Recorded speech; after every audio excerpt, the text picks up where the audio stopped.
দীর্ঘ প্রায় ২০ বছর পর চট্টগ্রামের মাটিতে পা রাখতে যাচ্ছেন বিএনপির চেয়ারম্যান তারেক রহমান। রোববার ২৫শে জানুয়ারি সকাল 11:30টায় নগরের ঐতিহ্যবাহী পলো গ্রাউন্ড মাঠে আয়োজিত বিশাল নির্বাচনী সমাবেশে প্রধান অতিথি হিসেবে ভাষণ দেবেন তিনি।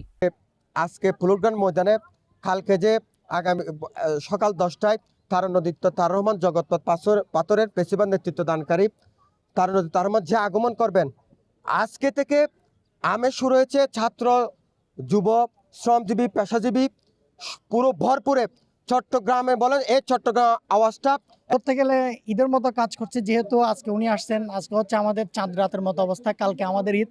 যেভাবে দমন নিপীড়ন নির্যাতন করেছে, আমাদেরকে দিনের পর দিন নির্যাতন করেছে, মামলা দিয়েছে, কিন্তু আমরা সেটা আমাদের নেতা যখন তারেক রহমান দেশে পা রাখছিল সেদিন আমরা অনেক আশা নিয়ে আমরা এই চট্টগ্রাম থেকে ঢাকার উদ্দেশ্যে রওনা দিয়েছিলাম এবং আমরা এখানে অংশগ্রহণ করে আমরা নিজেকে অনেক ভাগ্যবান মনে করছি।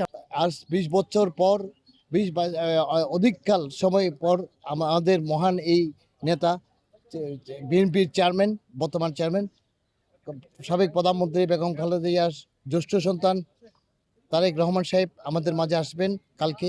দীর্ঘ বছর পর আমরা উচ্ছ্বাসিত।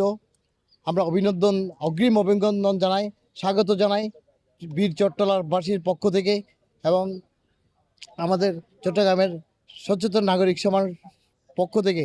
আমরা চাই আধুনিক বাংলাদেশ বিনির্মাণ হোক, বাংলাদেশে কোনো সংঘাতময় রাজনীতি না হোক। তারেক রহমান সাহেব এসে ওনার বক্তব্যের মাধ্যমে সুস্পষ্ট প্রচার করে দিবেন বাংলাদেশে আর কোনো সন্ত্রাস থাকবে না, কোনো চাঁদাবাজি থাকবে না, কোনো দখলমুক্তবাজি থাকবে না। ইনশাআল্লাহ আগামী 12ই ফেব্রুয়ারি জাতীয় সংসদ নির্বাচনে